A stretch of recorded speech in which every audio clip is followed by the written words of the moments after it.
L'île au jeu. Je vous présente des jeux qu'on a joués récemment. On commence avec Lobo 77. C'est un jeu pour 2 à 8 joueurs. Les parties d'environ 15 minutes pour 8 ans et plus. C'est un jeu qui pratique les mathématiques. Là. En fait, c'est vraiment même idéal pour ceux qui veulent pratiquer leurs mathématiques. Mais même au-delà de ça, c'est vraiment le fun. C'est un jeu de...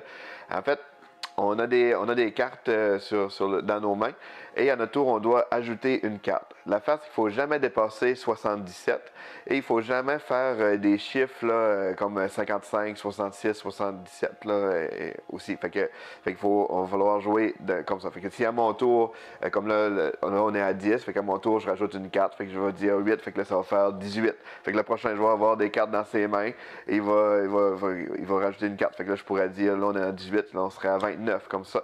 Et si, du moment qu'un joueur ne peut pas jouer, ben, il va être éliminé de la manche. Il y a des cartes spéciales aussi, comme il y a des -10, il y a des cartes qui permettent de, si je joue le x2, le prochain joueur va devoir jouer 2 cartes, fait que ça, en fin de partie, là, ça fait mal, ou pour changer le sens de rotation du jeu. Donc, c'est super simple, mais c'est le fun. On a joué vraiment là, des dizaines de parties. C'est le jeu parfait, là, en attendant le souper. C'est vraiment, vraiment le fun. Lobo 77.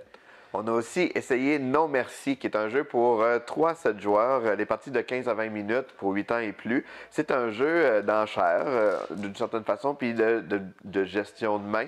La façon que ça fonctionne, c'est que le but, c'est d'avoir le moins de points possible. Et on compte on compte toujours la carte la plus faible de chaque série. Fait que là, dans ce cas ici, mais on a réellement 3 cartes individuelles. Il n'y en a pas vraiment de série. Donc, on aurait vraiment 35 plus 15 plus 17 points. Mais c'est vraiment lui qui a le moins de points qui va gagner. Fait que la manière que ça fonctionne, c'est qu'on tourne une nouvelle carte.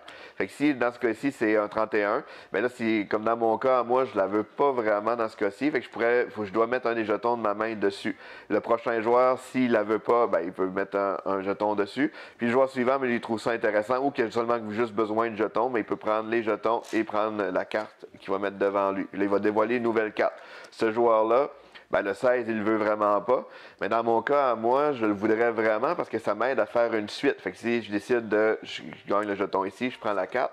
Et là, vu que j'ai une suite, mais ça se trouve à éliminer mon 17 parce qu'on prend juste le chiffre le plus bas de chaque suite. Fait que j'ai juste 15 points pour ces 3 cartes-là. C'est vraiment important de justement miser au bon moment pour aller chercher les bonnes cartes pour compléter les suites. Donc, c'est super simple, mais c'est engageant et c'est vraiment le fun. Un beau petit jeu en famille qui est Non Merci. On a aussi essayé Sprawlopolis. C'est un micro-jeu qui vient dans une petite enveloppe là, de cartes d'assurance.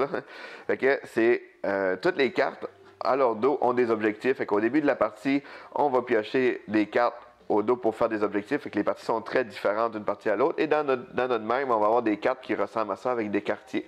C'est un jeu coopératif de développement. Et le but, c'est de réussir à faire le plus de points possible selon les objectifs qui sont là. Fait qu'à notre tour, on choisit une carte et on la place pour soit compléter le chemin. On peut même en recouvrir pour essayer de rassembler des quartiers de même couleur ou, comme mettons cette carte-là ici, par exemple, c'est d'avoir des quartiers bleus à chaque extrémité. Fait qu'on essaie de mettre de l'emphase sur les quartiers bleus, compléter des chemins. C'est donc vraiment un jeu de développement. C'est coopératif. Il faut communiquer ensemble pour les bonnes stratégies. C'est super simple. Ça dure juste une dizaine de minutes. Puis ça joue aussi en solo. C'est 1 à 4 joueurs. Puis c'est considéré 14 ans et plus. Sprawlopolis. L'île au jeu.